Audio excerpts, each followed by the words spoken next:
નમસ્કાર વિદ્યાર્થી મિત્રો, આજે આપણે ધોરણ 12 સાયન્સનું સપ્ટેમ્બર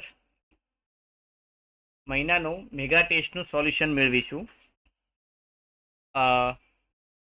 પ્રશ્ન નંબર 91 થી બાયોલોજીનું જે સેશન છે ચાલુ થાય છે.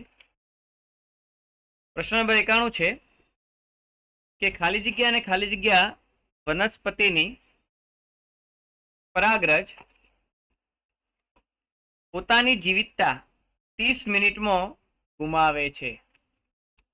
મિત્રો, અહીંયા પૂછ્યું છે તમને કે કઈ વનસ્પતિની પરાગરજ છે એ 30 મિનિટના અંદર પોતાની જીવિતતાને ગુમાવી નાખે છે. તો મિત્રો, ઘઉં અને જે ચોખા છે એની પરાગરજ મુક્ત થયા પછી 30 મિનિટમાં જ પોતાની જીવિતતાને ગુમાવી નાખે છે. એટલે અહીંયા આપણને જવાબ 91માં બી મળે છે. પ્રશ્ન નંબર 92 છે કે બેવડું ફલન એટલે શું? મિત્રો, આપણને ખ્યાલ છે એમ કે જ્યારે પરાગાસન પર પરાગરજ બેસે છે ત્યારે બીજાશયના અંદર રહેલા અંડક સુધી પહોંચવા માટે પરાગરજ પરાગ નલિકાનો વિકાસ કરે છે, જેમાં 2 નરજન્યુ હોય છે. 2 નરજન્યુ હોય છે. 2 નરજન્યુમાંથી એક નરજન્યુ અંડકોષ સાથે જ્યારે બીજો નરજન્યુ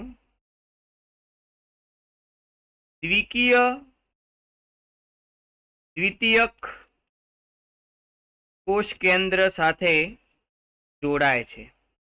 કેમ કે અહીંયા એક અંડકોષ સાથે જોડાતા યુગ્મન જ બનશે, જ્યારે દ્વિકીય કોષ કેન્દ્ર સાથે જોડાતા ત્રિકીય ભ્રૂણ કોષ પેશીનું નિર્માણ થાય છે. કેમ કે અહીંયા 2 વખત જોડાણ થયું છે એટલે એને કહેવાય છે બેવડું ફલન. તો ઓપ્શનમાં આપણે જોઈએ કે એક નરજન્યુનું 2 ધ્રુવીય કોષ કેન્દ્રો સાથેનું જોડાવું છે, તો ના.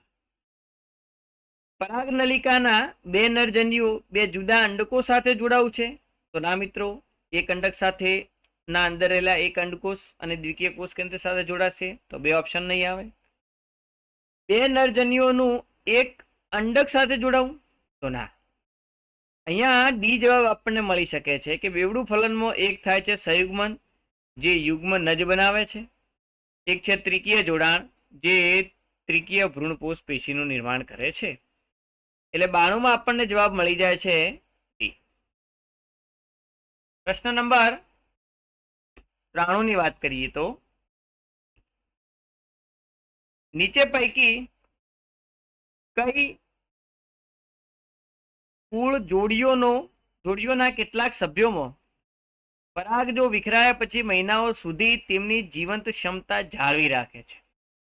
તો મિત્રો, રોઝેસી કુળ અને લેગ્યુમિનોઝી કુળ આ બંને કુળની વનસ્પતિઓની પરાગરજ છે એકવાર મુક્ત થયા પછી પણ અમુક મહિનાઓ સુધી પોતે જીવિત હોય છે. એટલે 93માં અહીંયા જવાબ આપણને મળી જાય છે ડી. 94મો પ્રશ્ન છે કે ખોટી જોડને શોધવાની છે. તો વાત પરાગિત વનસ્પતિઓમાં મકાઈ અને ઘાસ, તો મિત્રો આ તો સાચી જોડ છે. જલ પરાગિત વનસ્પતિમાં વેલેસનેરિયા અને જોસ્ટેરા, તો આ પણ સાચી જોડ છે. આપણે ખોટી જોડને શોધવાની છે. યુક્કામાં પરાગનયન કુદા દ્વારા થાય, તો આ પણ સાચી વાત છે. હવાઈ પુષ્પો અને સમૃદ્ધ પુષ્પો આંબો ધરાવે, તો મિત્રો હવાઈ પુષ્પો અને સમૃદ્ધ પુષ્પો એ કોમેલિના જેવી વનસ્પતિમાં હાજર છે. આંબામાં માત્ર હવાઈ પુષ્પો જોવા મળે છે, સમૃદ્ધ પુષ્પો જોવા મળતા નથી. એટલે 94માં આપણને જવાબ મળી જાય છે. પ્રશ્ન નંબર 95 ની વાત કરીએ તો દ્વિગૃહી વનસ્પતિ બંને અટકાવે છે. મિત્રો, દ્વિગૃહી વનસ્પતિ એટલે શું થાય? તો આપણને ખ્યાલ છે દ્વિગૃહી એટલે બે ઘર, દ્વિગૃહી એટલે દ્વિગૃહી એટલે બે ઘર, અને બે ઘરમાં એક નર અને બીજું એક માદા. મતલબ અહીંયા દ્વિગૃહી સપુષ્પી વનસ્પતિ છે. આનો મતલબ કે એક લિંગી વનસ્પતિ છે. એક લિંગી વનસ્પતિમાં શું અટકાવી શકાય? શું સ્વફલન અટકાવી શકાય? તો હા, સ્વફલનને અટકાવી શકાશો. ગેઇટેનોગેમી અટકાવી શકાય? તો હા, સાચી વાત છે. કેમ કે સ્વફલનનો મતલબ થાય છે એક જ પુષ્પમાં આવેલી એક જ પરાગરજ એ જ પુષ્પના પરાગાસન પર સ્થાપિત થાય, અને ગેઇટેનોગેમીમાં એક પુષ્પની પરાગરજ એ જ વનસ્પતિના બીજા પુષ્પ પર સ્થાપિત થાય છે. કેમ કે આ વનસ્પતિ કેવી છે? તો એકલિંગી છે. એકલિંગીમાં ગેઇટેનોગેમી પણ નથી થતું, સ્વફલન પણ નથી થતું. તો 95માં જવાબ આપણને એ મળે છે. બીમાં સંવૃત પુષ્પતા અને પરપરાગનયન. તો મિત્રો, સંવૃત પુષ્પતાને આપણે અટકાવી શકીશું, પરપરાગનયનને અટકાવી શકાય નહીં, એટલે ઓપ્શન બી નહીં આવે. ગેઇટેનોગેમી પરપરાગનયન, તો ગેઇટેનોગેમીને અટકાવી શકાય, પરપરાગનયનને નહીં, તો સી પણ નહીં આવે, અને ડી પણ ઓપ્શન આવતો નથી. પ્રશ્ન નંબર 96 છે. તો પ્રશ્ન નંબર 96 ના અંદર અસંગત શું છે એ ઓળખી અને આપણે દૂર કરવાનું છે. તો મિત્રો, ઓપ્શનમાં જોઈએ તો પ્રદેહ છે, અંડછિદ્ર છે, ભ્રૂણપુટ છે અને પરાગરજ છે. તો મિત્રો, પ્રદેહ, અંડછિદ્ર અને ભ્રૂણપુટ આ માદા લિંગી પ્રજનન તંત્રનો ભાગ છે. મતલબ માદા લિંગી અંગોમાં આવશે. પણ જે પરાગરજ છે એ નર જન્યુજનકનું પ્રતિનિધિત્વ કરે છે. મતલબ એ પુંકેસરનો ભાગ છે એમ કહેવાય. તો જવાબ આપણને મળી જાય છે ડી. 96માં 3 છે સંગત છે, ડી છે અસંગત છે.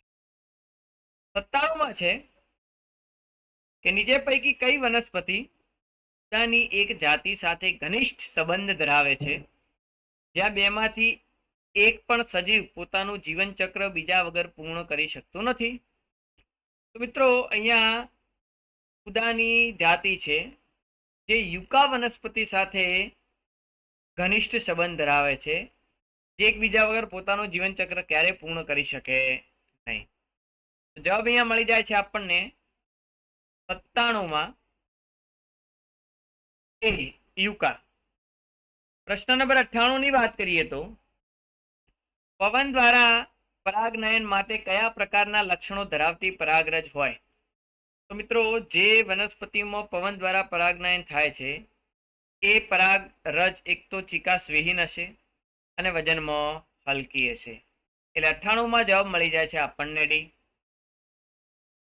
વાત કરીએ 99ની. તો 99માં એક મિત્રો આકૃતિ આપી છે. આકૃતિના અંદર એ છે અને એ શું બતાવે છે આપણે જોવાનું છે. તો આ પ્રકરણ 1ની એનસીઆરટી ની જે બુક છે એની જ મિત્રો આકૃતિ છે, અને એમાં તમે જોઈ શકો છો કે જે એ ચિહ્નિત છે ભાગ એ સ્પોટી સ્તર બતાવે છે, અને સ્પોટી સ્તરનું અંગ્રેજી એન્ડોથેસિયમ હશે. એટલે અહીંયા જવાબ મળી જાય છે આપણને સી. એટલે 99માં જવાબ છે સી.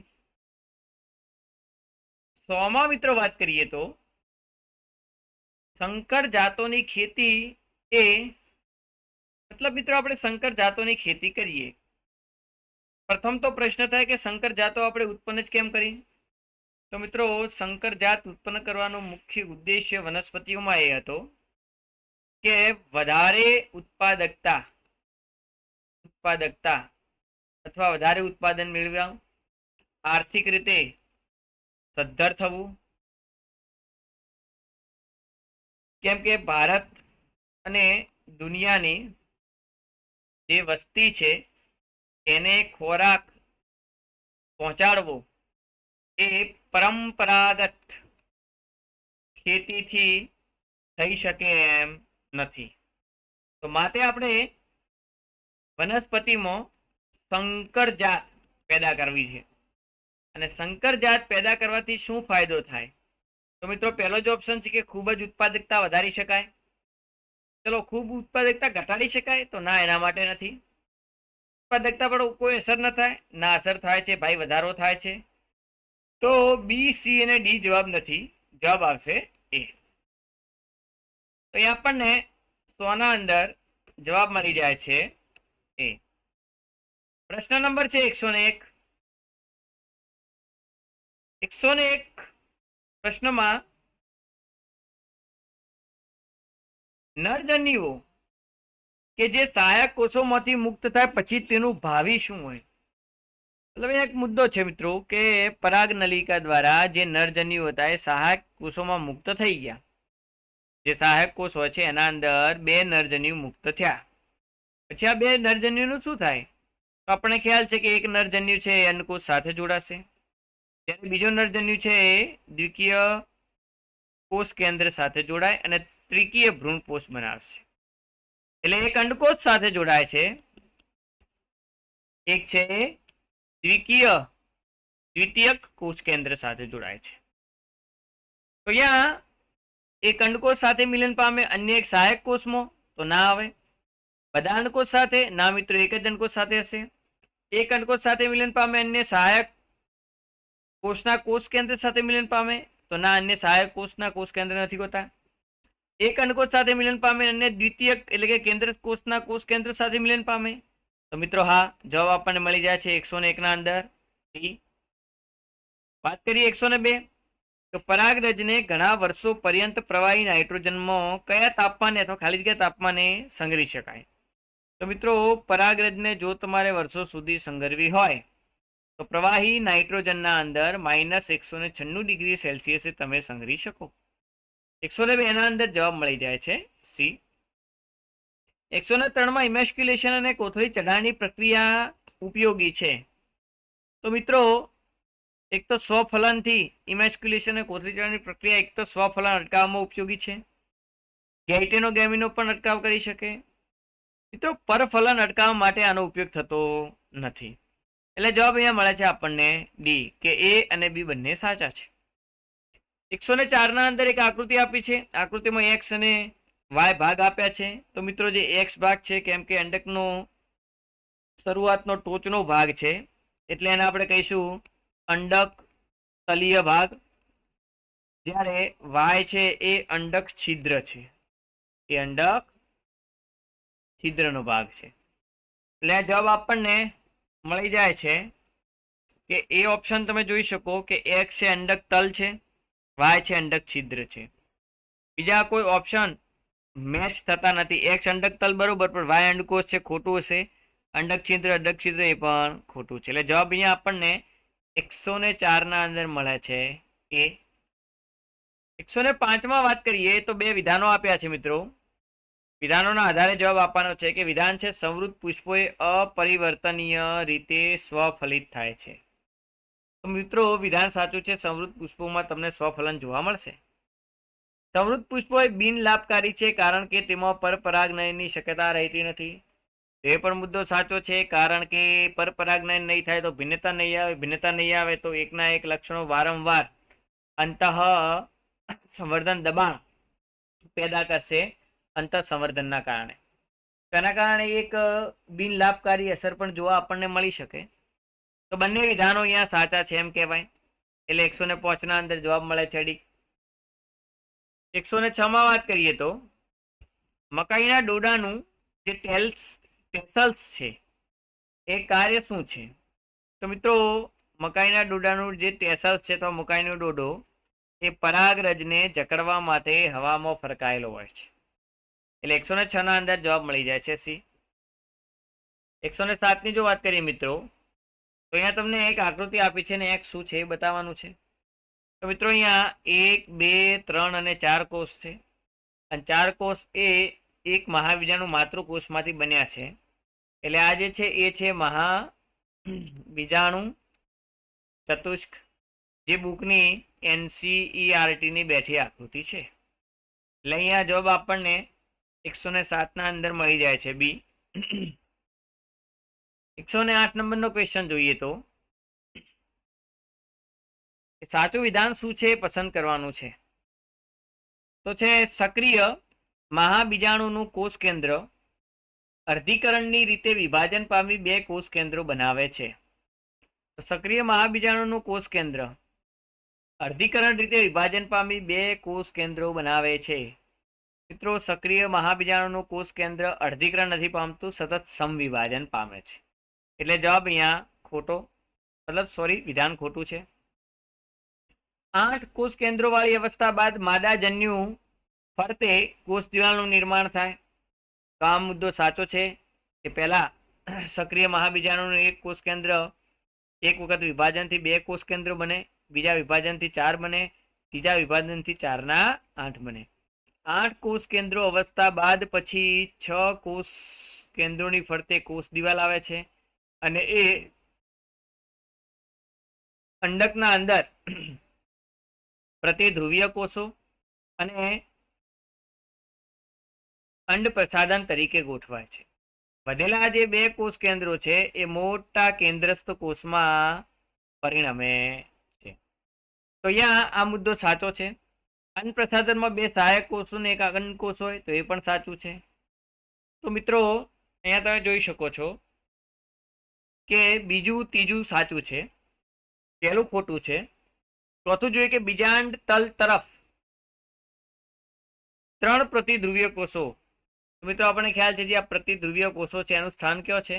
તો એનું સ્થાન છે અંડ તલીય બાજુ અથવા બીજાંડ તલ પ્રદેશમાં એનું સ્થાન છે. તો એ પણ મુદ્દો સાચો છે. તો આપણે જોઈ શકીએ કે બીજો, ત્રીજો અને ચોથો મુદ્દો સાચો છે અને એવો ઓપ્શન છે આપણી જોડે બી. એટલે 108 ના અંદર જવાબ મળી જાય છે આપણને બી. વાત કરીએ 109 કઈ વનસ્પતિના દરેક ફળમાં હજારો નાના બીજ હોય છે? તો મિત્રો, ઓર્કિડ વનસ્પતિ એક એવી છે જેના અંદર હજારો નાના નાના બીજ તમને જોવા મળશે. પરાગરજ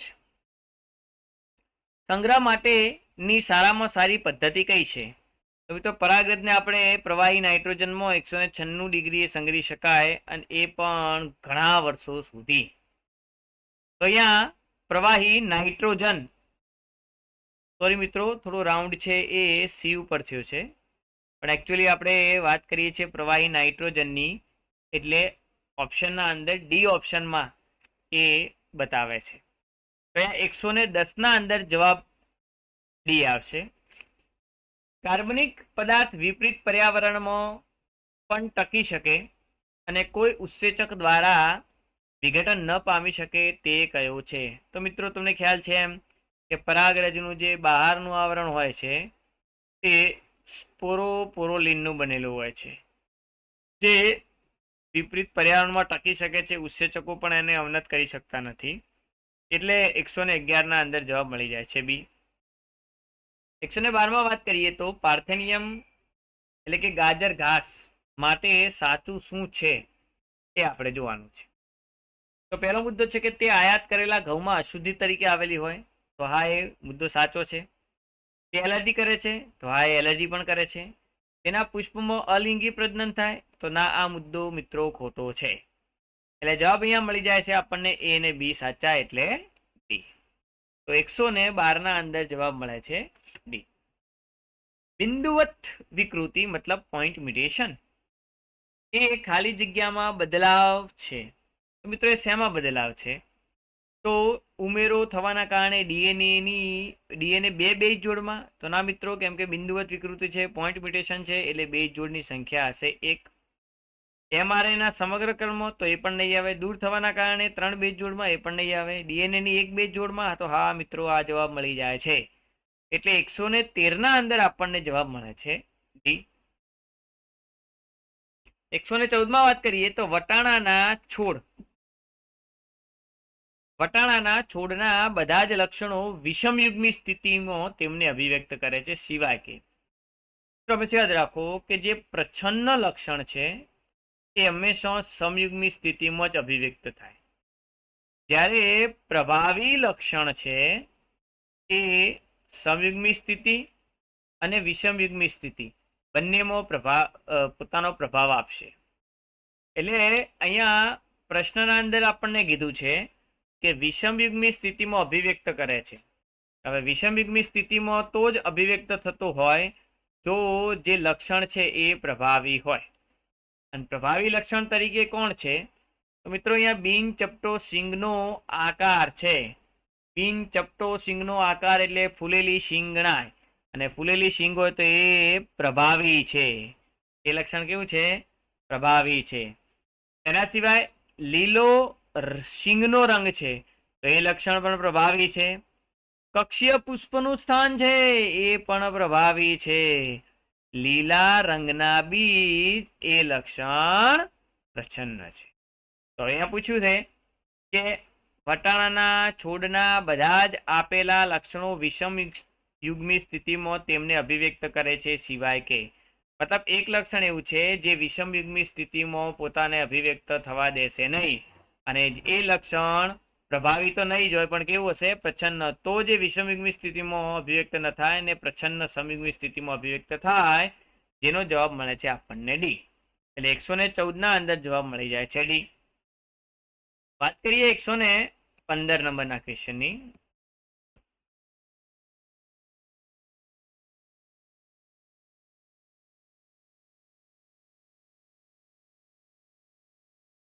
F1 દ્વિસંકરિત માખી સમાવેશિત કસોટી સંકરણમાં પુનઃ સંયોજિત પ્રકારની સંતતિ કરતા પિતૃ પ્રકારની સંતતિ વધુ નિર્માણ પામે છે.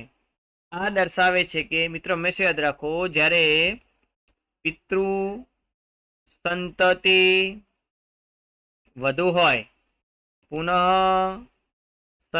સંયોજિત સંતતિ ઓછી હોય, ત્યારે સંલગ્નતા વધારે છે એમ કહેવાય. વધારે છે એમ કહેવાય. તો મુદ્દો છે કે બે જનીનો સંલગ્ન છે અને સમાન રંગસૂત્ર પર હાજર છે, તો આ જવાબ સાચો છે. એક કરતાં વધુ જનીનો દ્વારા લક્ષણો નિયંત્રિત થાય? ના. એક કરતાં વધારે જનીનો તો એ તો બહુજનીનિક વારસામાં આવશે, તો અહીંયા લાગુ નહીં પડે. બે જનીન એ બે અલગ અલગ રંગસૂત્રોમાં સ્થિત હોય છે, તો મિત્રો પુનઃ સંયોજિત પ્રમાણ અહીંયા જોવા મળશે આપણને. જ્યારે બે અલગ અલગ રંગસૂત્રો ઉપર બે જનીનો સ્થિત હોય ત્યારે આપણને પુનઃ સંયોજન વધારે જોવા મળે. પણ કેમ કે અહીંયા સંતતિનું પ્રમાણ વધારે છે એટલે સંલગ્ન જનીનો અહીંયા વધારે છે એમ કહેવાય. અર્ધીકરણ દરમિયાન રંગસૂત્રો અલગ થવામાં નિષ્ફળ ગયા? તો મિત્રો એવું ના હોઈ શકે. અર્ધીકરણ દરમિયાન રંગસૂત્રો અલગ થવામાં નિષ્ફળ ગયા હોતા નથી, નહીં તો રંગસૂત્રીય અનિયમિતતાઓ થાય. પણ અહીંયા કેમ કે આપણને પિતૃ પ્રમાણ વધારે પૂછ્યું, ભાઈ પિતૃ પ્રમાણ વધારે આપ્યું છે, સંતતિ પ્રમાણ ઓછું છે, જે બતાવે છે કે સંલગ્ન જનીનો છે અહીંયા. તો જવાબ અહીંયા આપણને એ મળી જશે 115 ના અંદર એ. 116 કે એક જનીન પ્રભાવી હોવાનું કહેવાય જો, હવે એક જનીન પ્રભાવી ક્યારે હોય? તો મુદ્દો છે કે તેની અસર માત્ર સમયુગ્મી સ્થિતિમાં આવે. મિત્રો ખાલી જો સમયુગ્મી સ્થિતિમાં આવે તો આ તો પ્રચ્છન્ન જનીન કહેવાય, પ્રભાવી કહેવાય જ નહીં. તે માત્ર વિષમયુગ્મી સ્થિતિમાં જ વ્યક્ત થાય. આ વિષમયુગ્મી સ્થિતિમાં વ્યક્ત થાય ને પ્રભાવી કહેવાય, પણ માત્ર વિષમયુગ્મી સ્થિતિમાં વ્યક્ત થાય એવું નથી. સમયુગ્મી સ્થિતિમાં પણ પ્રભાવી જનીન પ્રભાવ એનું જે પ્રભાવીપણું છે એ બતાવશે.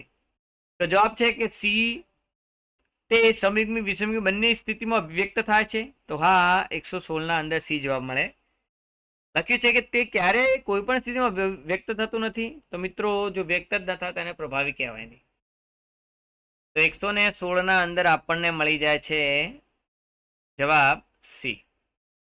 વાત કરીએ 117. 117 ના અંદર લખ્યું છે કે મધમાખી દાદા ધરાવતી નથી અને આથી પૌત્ર ધરાવી શકે નહીં, પણ પિતા ધરાવે છે અને તે પુત્ર ધરાવી શકે. મિત્રો અહીંયા વિધાનને સમજીએ તો અહીંયા લખ્યું છે કે પિતા ધરાવે છે. તો મિત્રો કોઈ મધમાખી છે, હવે નર છે કે માદા છે ખ્યાલ નથી, પણ મધમાખી છે એને પુત્ર છે, એના પિતા પણ છે. મિત્રો આના જ્યારે પિતા છે એવું લખ્યું છે તો સમજી લેવાનું કે આ માદા મધમાખી હોય. કેમ કે માદા મધમાખી ત્યારે જ બને જ્યારે મમ્મી અને પપ્પાના અંડકોષ અને શુક્રકોષથી ફલન વડે બની હોય અને એના અંડકોષથી અસંયોગી જનન દ્વારા પુત્ર બન્યો હોય. તો જે વિધાન છે પહેલું એ સાચું છે, માદા માખી માટે એ સાચું છે.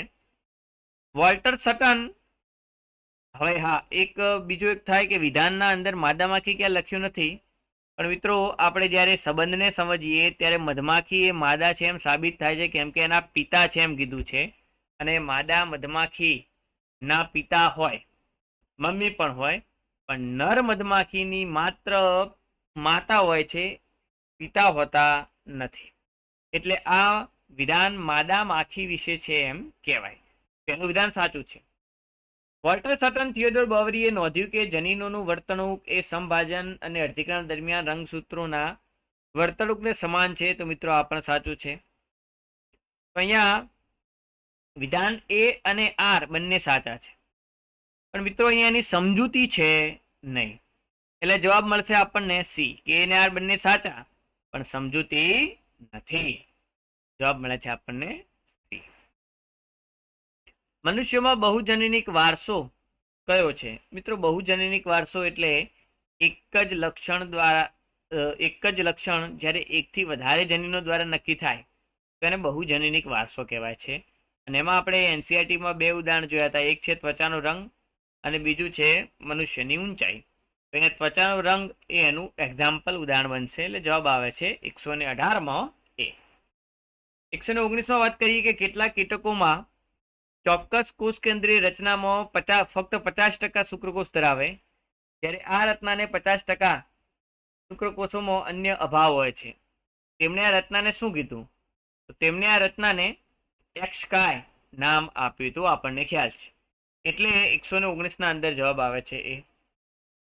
120ના અંદર વિધાન છે કે સમાજ કન્યાના જન્મ માટે દોષિત ગણતી નથી. કોને? માતાને. તો વિધાન તો મિત્રો ખોટું છે, કેમ કે માતાને જ સમાજ કન્યાના જન્મ માટે દોષિત ગણતી આવી છે. કારણ છે કે માતા રાણીમાંથી નર જન્મ માટે જવાબદાર છે. તો આ વિધાન તો સાચું છે, કારણ પણ વિધાન છે એ ખોટું છે, પણ કારણ સાચું છે. તો મિત્રો અહીંયા લખી શકો તમે કે એ ખોટું છે જ્યારે આર સાચું છે. 120ના અંદર એ. એક યુગલના માતા અને પિતા સમાન રુધિર જૂથ જેમ કે AB અને O ધરાવે છે. મિત્રો એ લખ્યું છે એક યુગલના માતા પિતા. યુગલના માતા પિતા એટલે એક માદા છે, એના લગ્ન એક નર સાથે થાય છે. માતા એક માદા છે, એના લગ્ન એક નર સાથે થાય છે, જેને આપણે કહીશું યુગલ. યુગલના માતા પિતા, યુગલના માતા પિતા એટલે માદાના પણ માતા પિતા, નરના પણ માતા પિતા, સમાન રુધિર જૂથ ધરાવે છે, જેમ કે AB અને O અનુક્રમે. મિત્રો માતા છે એ AB ધરાવે છે, કેમ કે અનુક્રમેનો મતલબ થાય છે માતા AB છે જ્યારે પિતા O છે. અને નર અને માદા જે યુગલ છે એના માતા પિતા બંને સમાન રુધિર જૂથ છે, એટલે માતામાં AB અને પિતામાં O છે. હવે AB કઈ રીતે બનશે? તો IA IB દ્વારા અને સ્મોલ i દ્વારા O બનશે. માતામાં પણ IA IB દ્વારા અને સ્મોલ i દ્વારા O બને છે. તો હવે આપણે અહીંયા પ્રશ્નને જોઈએ તો આ યુગલના બાળકોમાં કયું રુધિર જૂથ હોવાની સંભાવના છે? તો હવે જ્યારે આ લગ્ન ગ્રંથિથી જોડાશે તો એમની સંતતિ થાય. તો જે સંતતિ છે, બાળક છે, એમાં બ્લડ ગ્રુપ કયું આવી શકે? તો મિત્રો તમે જોઈ શકો છો એમ કે અહીંયા કેમ કે યુગલના માતા પિતામાં IA IB ને સ્મોલ i ત્રણ કારકો બંને માદાના માતા પિતામાં પણ નરના માતા પિતામાં પણ ત્રણ કારકો હાજર છે. તો સૌથી વધારે ચાન્સીસ છે કે બાળક એ વાળું પણ હોઈ શકે બી વાળું પણ હોઈ શકે, એ બી વાળું પણ હોઈ શકે ને ઓ વાળું પણ હોઈ શકે. મતલબ ચારે ચાર બ્લડ ગ્રુપ આવવાની શક્યતા અહીંયા રહે છે. એટલે જવાબ અહીંયા મળે છે આપણને સી. 121 અંદર સી જવાબ મળે છે.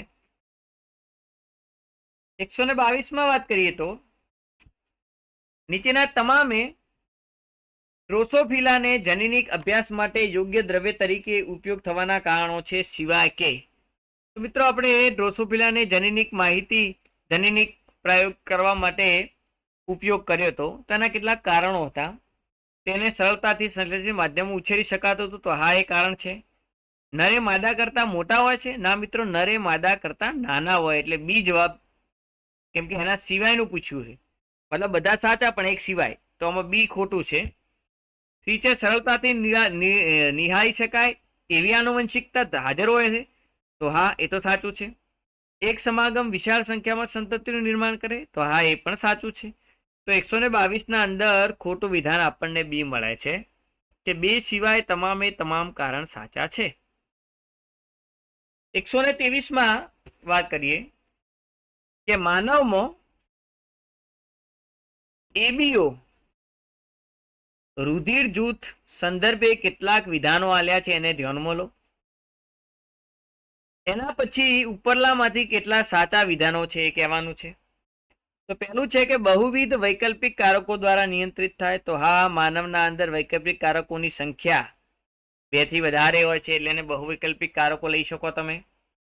તે સહપ્રભાવિતા દર્શાવે છે, તો મિત્રો હા એ સહપ્રભાવિતા પણ દર્શાવે છે, કારણ કે માનવના કારકોમાં કોઈ વ્યક્તિના અંદર આઈએ આઈબી બંને કારકો હોય તો એ સહપ્રભાવિતા બતાવે છે.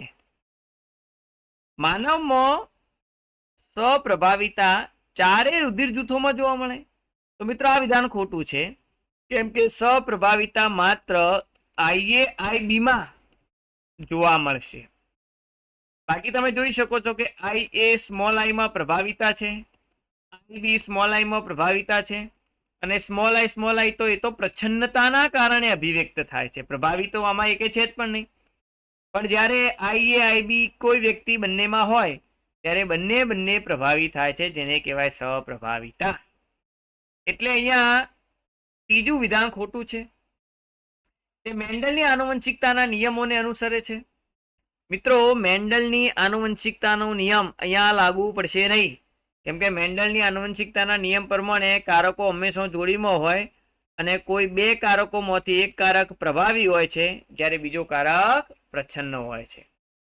પણ તમે અહીંયા જોઈ શકો છો કે આઈએ અને આઈબી આ બંને પ્રભાવિતા બતાવે છે, તો આને આપણે સપ્રભાવિતા કહીશું. અને મેન્ડલમાં સપ્રભાવિતા કોઈ કેસમાં હતી નહીં.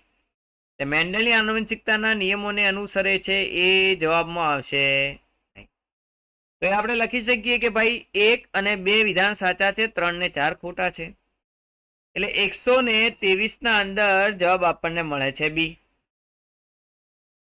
વાત કરીએ 124 તો પ્લિયોટ્રોપી એ ઘટના છે જેમાં, તો શું થાય ભાઈ પ્લિયોટ્રોપીમાં, તો કે એક જનીનની નીપજ એક કરતા વધારે અસરોનું નિર્માણ કરે, તો આ સાચું છે. એક લક્ષણ એક કરતા વધારે જનીન દ્વારા થાય તો બહુજનીનિક વારસો આવે, આ જવાબમાં નહીં આવે. જનીન અન્ય જનીનની હાજરીમાં પોતાને અભિવ્યક્ત કરતું નથી, તો જનીનનો નિયમનમાં છે, આ તો આ પણ આમાં નથી. જનીન ફક્ત અન્ય જનીનની હાજરીમાં જ પોતાને અભિવ્યક્ત કરે, તો એ પણ નથી. પ્લિયોટ્રોપીમાં એક જનીન એકથી વધારે અસર બતાવે છે, એટલે 124 અંદર આપણને જવાબ મળી જાય છે એ. વાત કરીએ પ્રશ્ન નંબર 125. 125 અંદર પ્રશ્ન છે કે અજ્ઞાત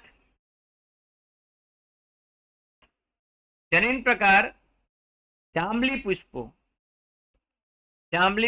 છે, સફેદ પુષ્પો સાથે સંકરણ કરાવતા. આનું સંકરણ આપણે સફેદ પુષ્પો સાથે કરાવવાનું છે. સંતતિમાં જાંબલી અને સફેદ સમાન પ્રમાણમાં મળે તો નીચેના વિધાનો વાંચો. મિત્રો આ બંનેનું સંકરણ કરાવતો F1 માં આપણને જાંબલી અને સફેદ 1:1 પ્રમાણમાં તો જ મળી શકે જ્યારે જાંબલી છે એ વિષમયુગ્મી હોય અને સફેદ છે એ પ્રચ્છન્ન સમયુગ્મી હોય. તો જાંબલી છે અહીંયા કયું છે? વિષમ યુગ્મી છે. ચલો શું કહે છે કે પહેલું છે આને કસોટી સંકરણ કહેવાય? તો હા મિત્રો, આને આપણે કસોટી સંકરણ કહેવાય છે. અજ્ઞાત પુષ્પ સમયુગ્મી છે? તો ના, અજ્ઞાત પુષ્પ એ વિષમ યુગ્મી છે એમ કહેવાય, એટલે બીજું છે એ ખોટું છે. અજ્ઞાત પુષ્પ વિષમ યુગ્મી છે? તો હા, એ સાચું છે. તો ત્રીજું વિધાન એ સાચું છે. ચોથું વિધાન છે કે આ કસોટી છોડની માત્ર F2 પેઢીય સ્વરૂપ પ્રકારના નિર્ધારણ માટે હોય? ના મિત્રો, કોઈ પણ F1 હોય કે F2 હોય, બંનેના છોડના જનીન પ્રકારના નિર્ધારણ માટે હોય છે, એટલે આ વિધાન ખોટું ઠરશે. પાંચમું વિધાન છે કે કસોટી સંકરણમાં જાંબલી અથવા સફેદ પુષ્પો સ્વસંકરણના સ્થાને પ્રચ્છન્ન પિતૃ સાથે સંકરણ કરવું. તો આ મિત્રો વિધાન સાચું છે કે કસોટી સંકરણમાં આપણે જે સંકરણ કરીએ છીએ એમાં પિતૃ પેઢી પછી F1 પેઢી મળે. તો જે પણ F1 પેઢી મળે છે એનું આપણે પ્રચ્છન્ન પિતૃ સાથે સંકરણ કરીએ છીએ, અંદરો અંદર સ્વસંકરણ કરતા નથી, એટલે પાંચમું છે એ સાચું બને. તો મિત્રો અહીંયા પહેલું, એના પછી ત્રીજું અને પાંચમું એ સાચું બને છે. પણ અહીંયા તમને પૂછ્યું છે કે ખોટું વિધાન પસંદ કરો. તો ખોટા વિધાનમાં તો બે છે, એક છે નંબર 2 અને એક છે નંબર 4. એવો ઓપ્શન કયો છે જેમાં 2 અને 4 હોય? તો મિત્રો અહીંયા બી ઓપ્શન એવો છે જેમાં 2 અને 4 છે, એટલે 125 જવાબ મળે છે આપણને બી. 126 ની વાત કરીએ કે એક સંકરણમાં નીચેનામાંથી કયું જોવા મળતું નથી? તો પૈતૃક પ્રચ્છન્ન લક્ષણ F2 પેઢીમાં કોઈ પણ મિશ્રણ વિના અભિવ્યક્ત થાય છે. તો મિત્રો આ તો જોવા મળે છે. પૈતૃક પ્રચ્છન્ન લક્ષણ F1 પેઢીમાં કોઈ પણ મિશ્રણ વિના અભિવ્યક્ત થાય છે. તો પિતૃના પ્રચ્છન્ન લક્ષણ F1 પેઢીમાં જોવા મળતા નથી, અહીંયા લખ્યું છે અભિવ્યક્ત થાય છે. તો આ આપણું ખોટું વિધાન આપણને મળી જાય છે, એટલે 126 ના અંદર જવાબ મળે છે બી. પ્રભાવિતામાં F2 3:1 ના પ્રમાણમાં? તો આ તો સાચું છે. F2 માં જનીન પ્રકાર 1:2:1 ના પ્રમાણમાં? તો આ પણ સાચું છે, એટલે 126 ના અંદર જવાબ મળે છે આપણને બી. 127 માં મિત્રો જો વાત કરીએ તો પ્રશ્ન નંબર 127 માં તો અહીંયા પૂછ્યું છે કે પીળા બીજ સાથે ઊંચા છોડનું. હવે પીળા બીજ આપ્યા છે આપણને કેપિટલ વાય સ્મોલ વાય, અને ઊંચા છોડ આપ્યા છે આપણને capital Y capital T small T. આ છે પીળા અને ઊંચા છોડ નું સંકરણ કરવાનું છે લીલા બીજ સાથે ઊંચા છોડ. હવે અહીંયા લીલો કલર છે અને બીજ છે ઊંચો છોડ. તો લીલા કલર માટે તો આપણે કેમ કે પ્રચ્છન્ન લક્ષણ છે એટલે સ્મોલ વાય લઈશું. મિત્રો અહીંયા ઊંચા છોડ તરીકે આપણને 2 મળી શકે, કેપિટલ ટી પણ હોઈ શકે, કેપિટલ ટી સ્મોલ ટી પણ હોઈ શકે. પણ જ્યારે તમે આ ઓપ્શનમાં જોશો તો બધા ઓપ્શનના અંદર ટોટલ સંતતિ આપણને 8 આપી છે.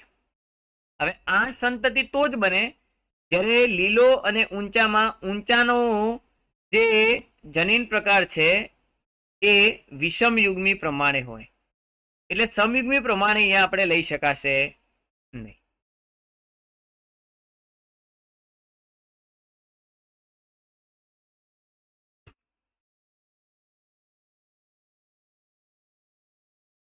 માટે આપણે જોઈ શકીએ છીએ કે ઊંચા પીળા સાથેનું સંકરણ લીલા ઊંચા સાથે કરીએ છીએ ત્યારે આપણને 4 પ્રકારના જન્યુઓ મળશે પીળા અને ઊંચામાંથી. Y capital T, capital Y small T, small Y capital T, small Y small T. અહીંથી 2 પ્રકારના જન્યુઓ મળશે Y capital T, small Y small T. તો મિત્રો જ્યારે આ 4 જન્યુઓને આ 2 જન્યુઓ સાથે આપણે સંકરિત કરાવીએ છીએ એટલે ટોટલ સંતતિ આપણને મળે છે 8. 4 દુના 8 એટલે 8 સંતતિ મળે છે. એમાં તમને પૂછ્યું છે કે ઊંચા અને લીલાનું પ્રમાણ. અને નીચા અને લીલાનું પ્રમાણ કેટલું હશે? તો હંમેશા યાદ રાખો, નીચા અને લીલા, નીચા અને લીલા તો જ બને જ્યારે સ્મોલ ટી અને લીલા એટલે સ્મોલ વાય હોય. તો કોઈ પણ સંકરણના અંદર પ્રચ્છન્ન જે લક્ષણ છે એની સંતતિ આપણને એક જ મળે છે, એટલે 1/8 આપણને અહીંયા મળી જાય છે. હવે અહીંયા પૂછ્યું છે કે ઊંચા અને લીલા નું પ્રમાણ આપણને કેટલું મળે છે. તો મિત્રો એના માટે આપણે ગણતરી કરી શકીએ કે ગણતરીના અંદર તમે જોઈ શકો છો એમ, ચલો ગણતરી કરીએ. ગણતરીના અંદર તમે જોઈ શકો છો શું કહેવા માંગે છે. Capital Y small Y capital T, small Y small T. અહીંથી કેપિટલ વાય કેપિટલ ટી, અહીંથી સ્મોલ વાય કેપિટલ ટી. તો આ મળે છે આપણને ઊંચો અને પીળો, ઊંચો અને પીળો. એવી રીતે capital Y small T, small Y capital T, આ પણ મળે છે આપણે ઊંચો અને પીળો. એવી રીતે small Y capital T capital T, જો આ મળે છે લીલો અને ઊંચો, એટલે એક છોડ લીલો અને ઊંચો મળ્યો. એવી રીતે small T small T capital Y, આ મળશે આપણને લીલો અને ઊંચો. એવી રીતે હવે આ જન્યનું આ ચાર સાથે સંકરણ કરાવીએ. તો પહેલા capital Y capital T, small Y small T, તો મળશે આપણને પીળો અને ઊંચો. એવી રીતે capital Y small T, small Y small T, આ મળશે પીળો અને નીચો. એવી રીતે small Y capital T, small Y small T, તો મિત્રો આ મળે છે લીલો અને ઊંચો. અને પછી સ્મોલ વાય સ્મોલ ટી, આ છે નીચો અને લીલો. તો મિત્રો તમે જોઈ શકો છો કે ઊંચો અને લીલો આપણને 1, 2 અને 3 છોડ મળે છે. એટલે જવાબ અહીંયા આપણને મળી જાય છે એ કે 8 માંથી 3 છોડ ઊંચા અને લીલા અને નીચા અને લીલાનું પ્રમાણ મળે છે 1. હવે આપણને એક બીજો કેસ આપે છે મિત્રો. કેસમાં પૂછ્યું છે કે તમારી માતાએ નક્કી કર્યું છે કે ગુલાબના પુષ્પો તમને વધારે પસંદ છે, એટલે એન્ટેરિયમમાં સૌથી વધારે ગુલાબી પુષ્પો જો તમારે મેળવવા હોય તો તમે કયા સંકરણનો ઉપયોગ કરીશું? મિત્રો તમને ખ્યાલ છે એમ કે આર નું સ્મોલ આર એટલે કે લાલ સાથે સફેદને આપણે કરીએ તો આર સ્મોલ ડબલ્યુ મળે, બધા કેવા મળે આપણને? ગુલાબી. તો સિમ્પલ વસ્તુ છે કે લાલ સાથે જ્યારે સફેદને આપણે સંકલિત કરાવીશું એટલે સૌથી વધારે 100% ગુલાબી આપણને મળશે. એટલે 128 ના અંદર આવે છે જવાબ સી. 127 માં આપણે જવાબ એ મેળવ્યો, 128 માં જવાબ આવે છે સી. 129 માં વાત કરીએ તો માનવ રુધિર જૂથ ખાલી જગ્યા દ્વારા નિયંત્રિત હોય. તો મિત્રો આપણને ખ્યાલ છે માનવ રુધિર જૂથના અંદર જનીન 1 હોય છે, કારકો એના 3 હોય છે અને 3 માંથી 2 પ્રભાવી હોય છે, 1 પ્રચ્છન્નકારક છે. તો અહીંયા બીજો ઓપ્શન જુઓ કે 3 વૈકલ્પિક કારકો છે જેમાં આઈએ આઈબી પ્રભાવી છે, એટલે 129 માં જવાબ બી મળી જાય છે. એના પછી છે કે નીચેનામાંથી કયું લક્ષણ પ્રભાવી લક્ષણ નથી? તો મિત્રો તમે જોઈ શકો છો કે ફિનાઇલ કીટોન્યુરિયા એ પણ પ્રચ્છન્ન લક્ષણ છે, સિકલ સેલ એનેમિયા એ પણ પ્રચ્છન્ન લક્ષણ છે, થેલેસેમિયા પણ પ્રચ્છન્ન લક્ષણ છે અને હિમોફિલિયા પણ પ્રચ્છન્ન લક્ષણ છે. તો હવે એકે પ્રભાવી લક્ષણ નથી, મતલબ અહીંયા ABCD પ્રભાવી લક્ષણ નથી એમ કહેવાય. 130 ના અંદર જવાબ મળી જાય છે આપણને બી. સિકલ સેલ એનિમિયામાં ગ્લોબિન પ્રોટીનમાં એમિનો એસિડનું વિસ્થાપન બીટા ગ્લોબિન જનીન ડીએનએમાં છઠ્ઠા સંકેતની 1 બેઝ વિસ્થાપન દ્વારા પરિણમે છે. તો મિત્રો તમને ખ્યાલ છે એમ કે મેસેન્જર આરએનએમાં GAG એની જગ્યાએ મેસેન્જર આરએનએમાં GUG બને છે અને મેસેન્જર આરએનએ જેનો પૂરક છે એવી ટેમ્પલેટ શૃંખલાના અંદર GAG કોનો પૂરક હોય? તો CTC નો પૂરક હોય. પણ કેમ કે વિકૃત થઈને જીએજી મેસેન્જર આરએનએમાં જીયુજી બને છે, તો ટેમ્પલેટના અંદર શું ફેરફાર થયો હશે? ટેમ્પલેટના અંદર CAC થઈ ગયું છે, મતલબ અહીંયા CTC નું CAC થાય છે. એટલે જવાબ આપણને મળી જાય છે બી 131 માં. 132 છે કે આરએનએ માટે સાચું શું નથી? તો ચાલુ કરીએ. શું કહે છે કે તે કેટલાક વાયરસમાં જનીન દ્રવ્ય તરીકે કામ કરે? તો આ તો સાચું છે મિત્રો. કેટલાક કિસ્સામાં ઉદ્દીપકીય અણુ તરીકે કાર્ય કરે? તો એ પણ સાચું છે. તે ચયાપચયમાં મહત્વનો ભાગ ભજવે છે? તો હા, એ પણ સાચું છે. તે ડીએનએ માંથી ઉદ્વિકાસ પામે છે? મિત્રો, આરએનએ ડીએનએ માંથી ઉદ્વિકાસ નથી પામ્યો, પણ ડીએનએ છે એ આરએનએ માંથી ઉદ્વિકાસ પામ્યો છે, એટલે આ જવાબ નથી. એટલે 132 ના અંદર જવાબ મળી જાય છે આપણને ડી. વાત કરીએ 133 ના અંદર, તો ડીએનએ ફિંગરપ્રિન્ટમાં સમાવેશિત જે તકનીક છે એને આપણે ક્રમમાં ગોઠવવાની છે મિત્રો. તો ક્રમમાં આપણે ગોઠવીએ તો કયો મુદ્દો પહેલો બને? તો મિત્રો તમે અહીંયા જો આખા જો મુદ્દાનો તમે અભ્યાસ કરશો તો આપણે સૌ પ્રથમ રેસ્ટ્રિક્શન એન્ડોન્યુક્લિએજ ઉત્સેચક દ્વારા ડીએનએ નું પાચન કરાવીએ છીએ, એટલે પહેલો મુદ્દો આ બને. બીજો મુદ્દો છે કે ડીએનએ નું અલગીકરણ જે કરેલું છે એને સંશ્લેષિત પટલ ઉપર એનું બ્લોટિંગ કરવાનું, એટલે બીજો મુદ્દો આ બનશે. ત્રીજો મુદ્દો છે કે ડીએનએ જે લેબલ કરેલ છે VNTR એની સાથે આપણે એનું સંકરણ કરાવવાનું છે. અને ચોથો મુદ્દો છે જેના કારણે ઓટો રેડિયોગ્રાફીના અંદર સરળતાથી એને તમે જોઈ શકો, ઓળખી શકો, નિદાન કરી શકો, એટલે નંબર 4. તો અહીંયા ક્રમ કઈ રીતનો બનશે? તો ડી, એના પછી બી, એના પછી સી, એના પછી એ બને છે. ડી, બી, સી અને એ. આવો કોઈ ઓપ્શન ખરો કે જેના અંદર આ ક્રમ હોય? તો ઓપ્શન બી તમે જોઈ શકો છો, જેમાં ડી, બી, સી અને એ સેમ ક્રમમાં ઓપ્શન આપ્યો, એટલે 133 ના અંદર જવાબ મળે છે બી. વાત કરીએ 134 ના અંદર. 34 ના અંદર પ્રશ્ન છે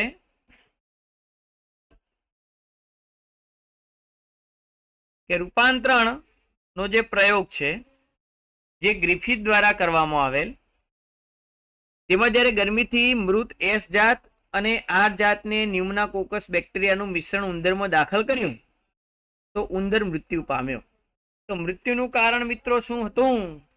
તો આપણને ખ્યાલ છે એમ કે ભાઈ આર જાત હતી બેક્ટેરિયા એ કોઈ પણ રીતે ગરમીથી જે મૃત કરાયેલી એસ જાત હતી એના દ્વારા રૂપાંતરિત થાય છે. એટલે કે એસ બેક્ટેરિયામાંથી કોઈ દ્રવ્ય આર બેક્ટેરિયાની જાતમાં ઘૂસી જાય છે અને આર બેક્ટેરિયાનું રૂપાંતરણ કરી નાખે છે એસ બેક્ટેરિયામાં. ક્લિયર? તો અહીંયા આ જવાબ આપણને મળી જાય છે બી 134 ના અંદર બી. 135 માં વાત કરીએ તો કે ડીએનએ પ્રતિ સમાંતર ધ્રુવતા ની બે શૃંખલા ધરાવે છે. તો મિત્રો સાચી વાત છે, ડીએનએ પ્રતિ સમાંતર ધ્રુવતાની બે શૃંખલાઓ ધરાવે છે. એક હોય છે 3' to 5' અને એક હોય છે 5' to 3'. ક્લિયર? તો અહીંયા તમે જોઈ શકો છો કે બે ધ્રુવતા અલગ અલગ છે. એના પછી ડીએનએ ની એક શૃંખલાના છેડે 5' છેડે મુક્ત ફોસ્ફેટ અણુ હોય, જ્યારે બીજા છેડે 3' કાર્બન પર OH સમૂહ હોય. તો આ વિધાન પણ અને કારણ પણ બંને સાચા છે. અને કારણના કારણે જ વિધાન સાચું બને છે, કેમ કે ડીએનએ ની કોઈ પણ એક શૃંખલા લઈ લો, એમાં એક છેડે 5મા કાર્બન ઉપર ફોસ્ફેટ સમૂહ મુક્ત થશે, જ્યારે એનો જે અન્ય છેડો છે એ 3જા કાર્બન ઉપર OH સમૂહ અને ફોસ્ફેટ સમૂહ બંને મુક્ત જોવા મળે છે. તો 5મા કાર્બને આપણને ફોસ્ફેટ સમૂહ મુક્ત જોવા મળે, 3જા કાર્બને OH સમૂહ મુક્ત જોવા મળે, જેના કારણે એક છેડો 3' હોય છે, બીજો 5' હોય છે. અને એક બંને કેમ કે પ્રતિ સમાંતર ગોઠવાયેલી છે એટલે એક 3' થી 5', બીજું 5' થી 3'. એટલે અહીંયા કેમ કે બંને છેડે 3જો અને 5મો કાર્બન પર OH અને ફોસ્ફેટ સમૂહ મુક્ત હોય છે, જેના કારણે બે છેડાઓ 3' to 5' જેવા બને છે. અને એના કારણે બંને કેમ કે એકબીજાની પૂરક છે એટલે પ્રતિ સમાંતર છે. તો અહીંયા એ ને બી બંને સાચા છે ને આર એની સમજૂતી પણ આપે છે. તો જવાબ અહીંયા મળી જાય છે આપણને બી. 136 માં વાત કરીએ તો કોણે દલીલ કરી કે 4 બેઝ હોય અને જો તેઓ 20 એમિનો એસિડ માટે સંકેતન કરતા હોય તો સંકેત એ બેઝ સંયોજન દર્શાવતું હોવું જોઈએ. તો મિત્રો આ પ્રસ્તાવ જ્યોર્જ ગેમોવનો હતો, એટલે 136 ના અંદર જવાબ મળી જાય છે ડી. 137 માં જો વાત કરીએ તો મિત્રો કેટલાક વિધાનો છે, એમાંથી સાચું વિધાન કયું છે આપણે પસંદ કરવાનું થાય. તો ચાલુ કરીએ કે વિધાન નંબર 1. પહેલું વિધાન છે કે મોટા ભાગના સુકોષ કેન્દ્રીયમાં પ્રત્યાંગન એકમો બંધારણીય જનીન પોલિસિસ્ટોનિક હોય છે. મિત્રો પોલિસિસ્ટોનિક એ બેક્ટેરિયા માટે લાગુ પડે. અહીંયા સુકોષ કેન્દ્રીયની વાત છે એટલે મોનોસિસ્ટોનિક આવે, તો વિધાન એક ખોટું છે. મોનોસિસ્ટોનિક બંધારણીય જનીન ખલેલયુક્ત સંકેતનો ક્રમ ધરાવે એટલે કે સ્પ્લિટ જીન છે. તો સાચી વાત છે કે ખલેલયુક્ત સંકેતનો ક્રમ ધરાવે એટલે બીજું સાચું. બીજું છે કે પુખ્ત આરએનએ કોઈ પણ ઇન્ટ્રોન ધરાવતું નથી. તો મિત્રો સાચી વાત છે, પુખ્ત આરએનએ કોઈ ઇન્ટ્રોન ધરાવતું નથી, એ એક્ઝોનનું જ બનેલું હોય છે. ટીઆરએનએ અથવા આરઆરએનએ માટેના સંકેત કરતો ડીએનએ નું ક્રમને પણ જનીન તરીકે વ્યાખ્યાયિત કરવામાં આવે છે. તો આ મિત્રો જે ટીઆરએનએ બનાવે આરઆરએનએ બને પણ આપણે જનીન કહેતા હોઈએ છીએ. એટલે જવાબ અહીંયા આપણને ડી ઓપ્શન મળે છે કે જેના અંદર 2, 3 અને 4 વિધાનને બતાયા છે સત્ય તરીકે. એ, બી અને સી એ એકે પણ મેચ થાય એવા નથી, કેમ કે દરેકના અંદર સ્મોલ આઈ સ્મોલ આઈ સ્મોલ આઈ છે. એટલે પહેલું વિધાન તો જે ખોટું છે દરેકના અંદર છે. એટલે જવાબ આપણને મળી જાય છે અહીંયા ડી. એટલે 137 ના અંદર જવાબ મળે છે. વાત કરીએ હવે આગળ 138માં નંબરના ક્વેશ્ચન. કયું રંગસૂત્ર સૌથી વધુ જનીન અને સૌથી ઓછા જનીન અનુક્રમ ધરાવે છે? તો મિત્રો રંગસૂત્ર 1 ના અંદર સૌથી વધારે જનીન હોય છે અને વાય ના અંદર સૌથી ઓછા હોય છે. તો જવાબ અહીંયા આપણને મળી જાય છે બી, 138માં બી. વિધાન પ્રોટીન સંશ્લેષણ માટે જવાબદાર કોષીય ફેક્ટરી રિબોઝોમ છે. તો વિધાન સાચું છે મિત્રો. રિબોઝોમ બંધારણીય આરએનએ અને લગભગ 800 પ્રોટીન ધરાવે છે. તો અહીંયા 800 ના આવે, અહીંયા આવશે 80 વિવિધ પ્રોટીન ધરાવે છે. તો વિધાન 2 તો ખોટું છે. તો વિધાન 1 સાચું, વિધાન 2 ખોટું. જવાબ મળી ગયો છે આપણને બી. બીજામાં પહેલામાં બંને સાચા આપ્યા છે, ખોટો છે. બીજામાં એક પહેલું ખોટું છે, વિધાન 2 સાચું છે, તો એ પણ ખોટું છે. વિધાન 1 સાચું છે અને 2 ખોટું છે, પણ સી ના અંદર ઉલટું છે. ઓકે, વિધાન 1 વિધાન 2 બંને ખોટા છે, તો ના બંનેમાંથી એક તો સાચું છે ભાઈ. એટલે 139 ના અંદર આપણને જવાબ મળે છે બી. વાત કરીએ 140 ની. તો 140 ના અંદર પ્રશ્ન તમને આપ્યો છે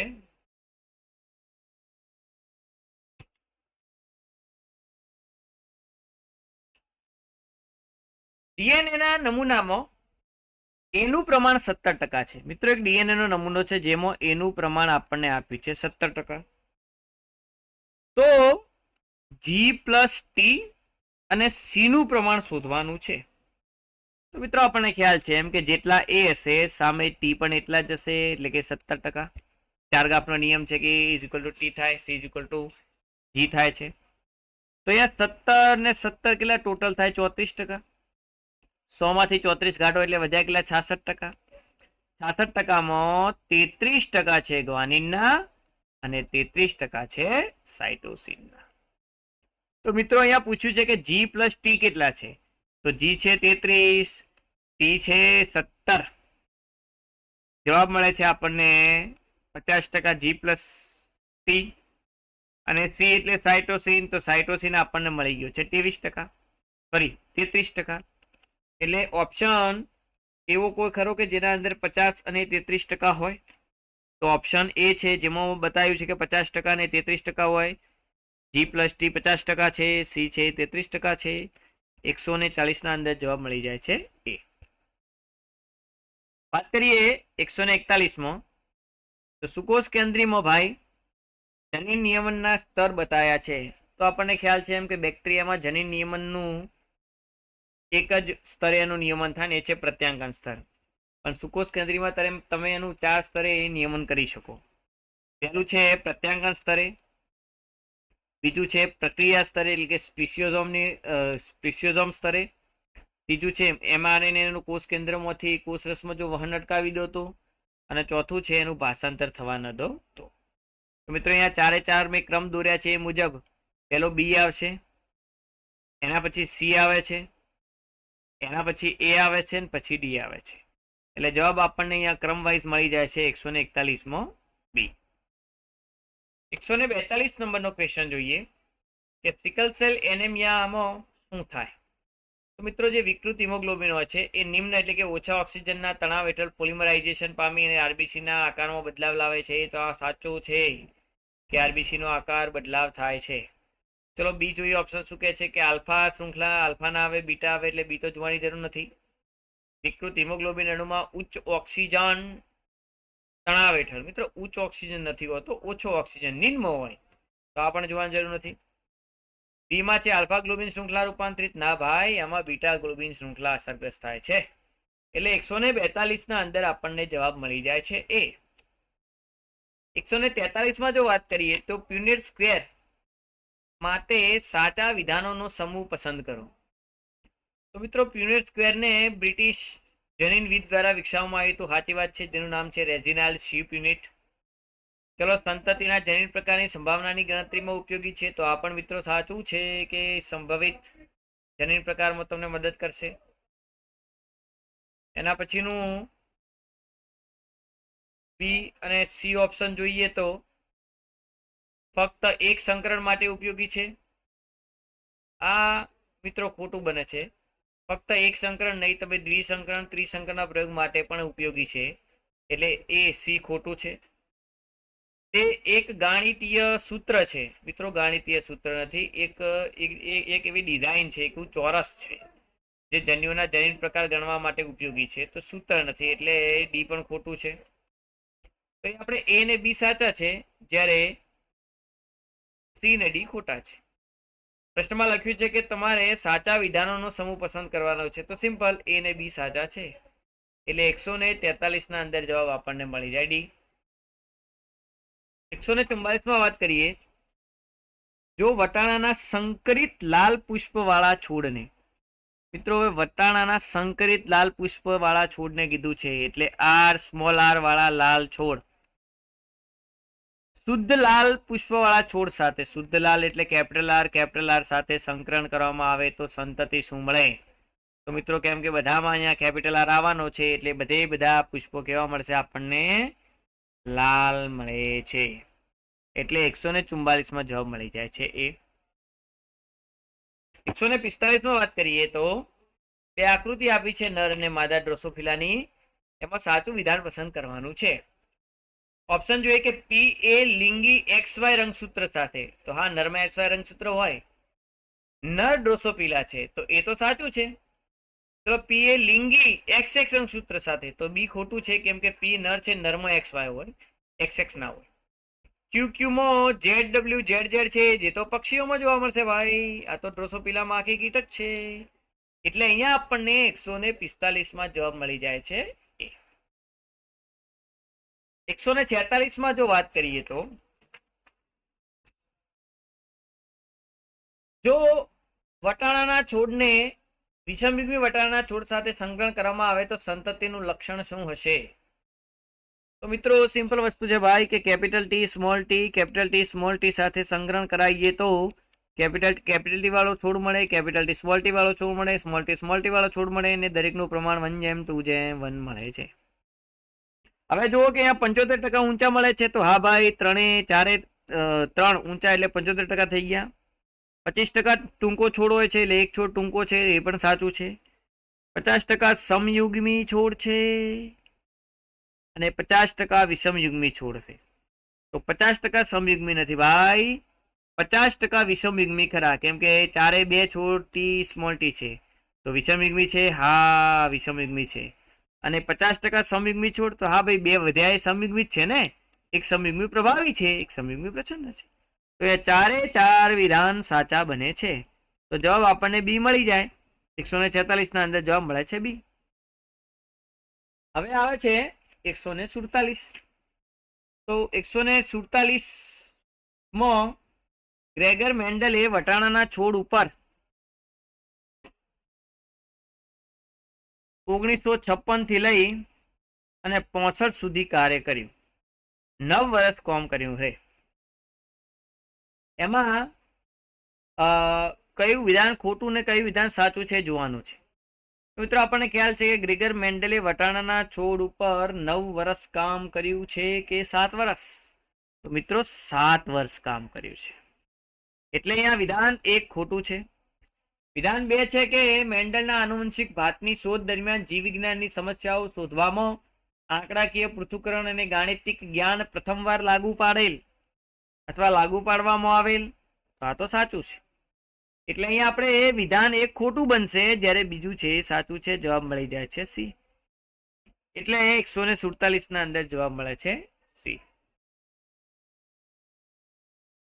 148 માં વાત કરીએ તો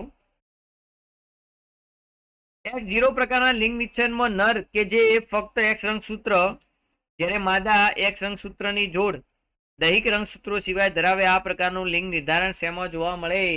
તો મિત્રો આ પ્રકારનું લિંગ નિશ્ચયન તીતી ઘોડામાં જોવા મળશે. X0 પ્રકારનું માનવ ડ્રોસોફિલામાં XY હોય છે અને પક્ષીઓમાં ZW હોય છે. એટલે જવાબ સીધો જ આપણને મળી જાય છે 148 ના અંદર સી. વાત કરીએ 149 માં. મુદ્દો છે કે મધમાખી નર કે જે દ્વિકીય અવસ્થા એ 32 રંગસૂત્રો ધરાવે. તો મિત્રો નર મધમાખી દ્વિકીય અવસ્થા હોતી જ નથી, એકીય અવસ્થા હોય ને 32 ને 16 રંગસૂત્રો ધરાવશે. અને એકીય માદા લખ્યું છે જે 16 રંગસૂત્રો ધરાવે છે, તો એકીય માદા નથી, એ દ્વિકીય છે.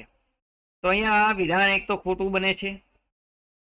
વિધાન 2 જોઈએ તો મધમાખીમાં શુક્રકોષ અંડકોષ માદામાં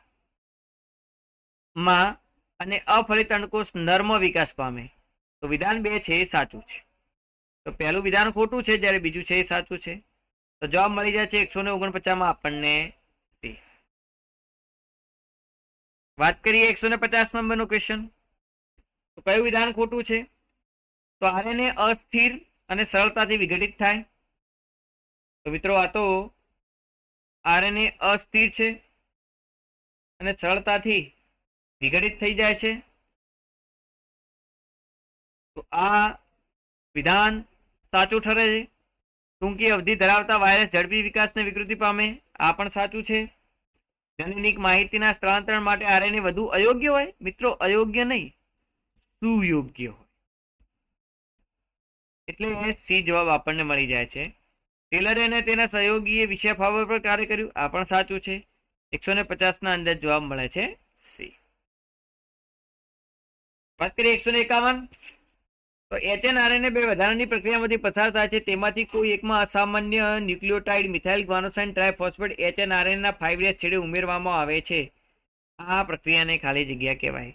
તો મિત્રો જે HNRNA હોય છે એનો 5' છેડો હોય છે, ત્યાં આગળ તમે એક વિલક્ષણ ન્યુક્લિયોટાઇડ 7 મિથાઇલ ગ્વાનોસાઇન ટ્રાયફોસ્ફેટને ઉમેરો છો. તો આ કેમ કે 5' છેડે તમે વિલક્ષણ ન્યુક્લિયોટાઇડને ઉમેરો, જેને આપણે કહીશું કેપિંગ. જ્યારે 3' છેડે જે એડેને રિલેટેડ સમૂહને આપણે ઉમેરીએ છીએ, જેને કહીએ છીએ ટેલિંગ.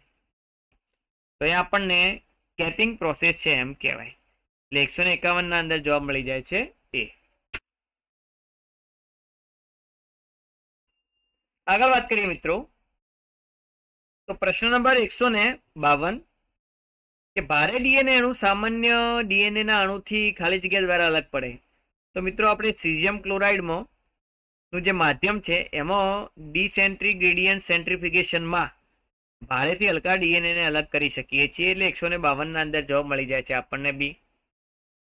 153 માં વાત કરીએ તો આદિકોષ કેન્દ્રીયમાં પ્રોટીન સંશ્લેષણ દરમિયાન પેપ્ટાઇડ બંધના નિર્માણ દરમિયાન ઉદ્દીપક તરીકે કાર્ય કરતો રિબોઝોમ ખાલી જગ્યા છે. તો મિત્રો આપણને ખ્યાલ છે એમ કે આદિકોષ કેન્દ્રીય કોષના અંદર 23S રિબોઝોમ એ ઉદ્દીપક તરીકે કાર્ય કરતો હોય છે. એટલે જવાબ આપણને મળી જાય છે સી. 153 ના અંદર સી. 154 ના અંદર વાત કરીએ તો પ્રશ્ન નંબર 154 માં પ્રશ્ન છે કે નીચેનામાંથી કયું વિધાન હિસ્ટોન માટે સાચું છે?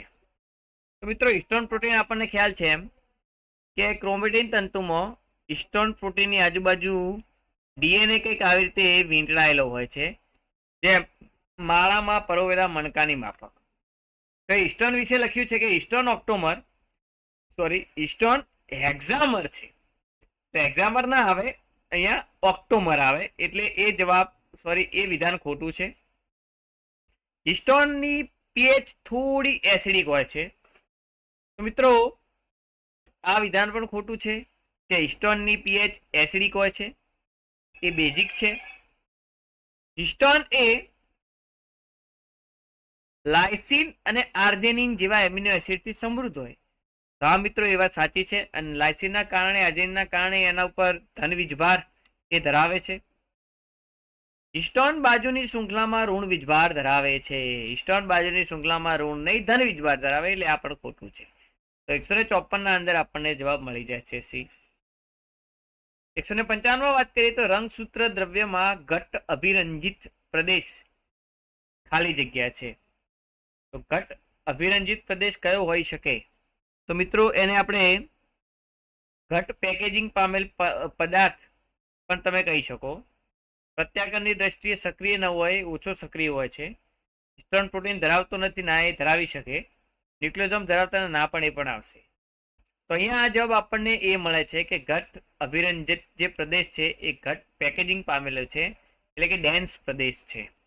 એટલે 155 ના અંદર જવાબ આવે છે એ.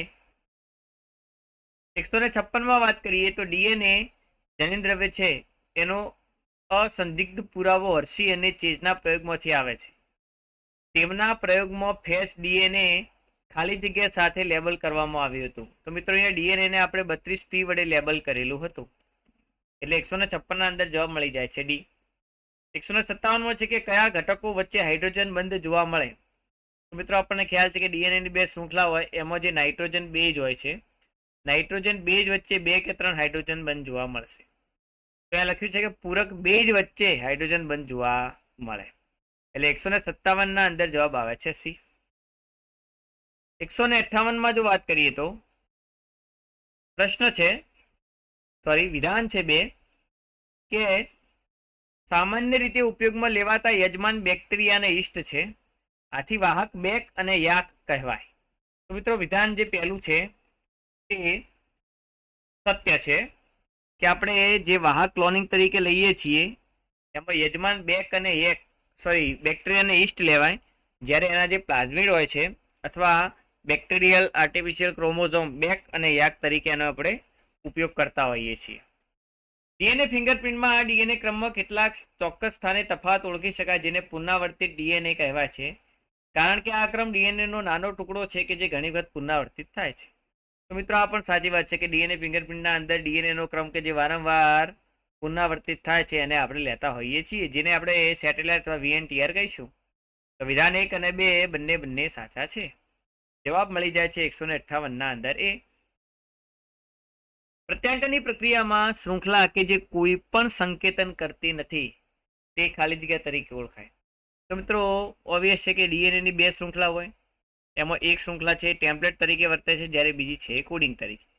હવે ટેમ્પલેટ શૃંખલા છે એ પ્રત્યાંકન પામી mRNA અથવા HNRNA સુકોષ કેન્દ્રીમાં બનાવશે, ત્યારે એક શૃંખલા એવી છે કે જે કોઈ સંકેતનમાં ભાગ ભજવશે નહીં, તો એને આપણે કોડિંગ શૃંખલા કહીશું ને ગુજરાતીમાં એને કહેવાય સાંકેતિક શૃંખલા. તો અહીંયા સાંકેતિક શૃંખલા જવાબ એમાં આપણને મળી જાય છે, એટલે 159 ના અંદર જવાબ મળે છે એ. 160 માં વાત કરીએ તો ડીએનએ કુંતલના બંધારણીય ના મુખ્ય લક્ષણો સંદર્ભે નીચેનામાંથી કયું ખોટું છે? તો મિત્રો અહીંયા ડીએનએ ની દ્વિકુંતલીય બંધારણીય રચના આપી છે, એમાં કેટલાક લક્ષણો આપ્યા છે. કયું લક્ષણ ખોટું છે કહેવાનું છે. તો પહેલું છે કે એક બેઝ જોડનું સ્તર બીજા ઉપર ગોઠવાય, તો સાચું છે, કેમ કે ડીએનએ ની એક શૃંખલા ઉપર બીજી ગોઠવાય છે એટલે દ્વિશૃંખલીય છે. એનો આધાર છે એ શર્કરા ફોસ્ફેટ દ્વારા નિર્માણ પામે અને બેઝ બહાર તરફ હોય તો શર્કરા ફોસ્ફેટ દ્વારા આધાર હોય છે પણ બેઝ બહાર તરફ નહીં અંદર તરફ હોય છે, એટલે અહીંયા બી છે એ ખોટું છે. 160 ના અંદર જવાબ બી આપણને મળે છે. સી ઓપ્શન છે કે બે શૃંખલા પ્રતિ સમાંતર ધ્રુવીતા ધરાવે તો એ તો સાચું છે ભાઈ. કુંતલનું ગર્ત છે 3.4 નેનોમીટર ધરાવે છે તો એ પણ સાચું છે.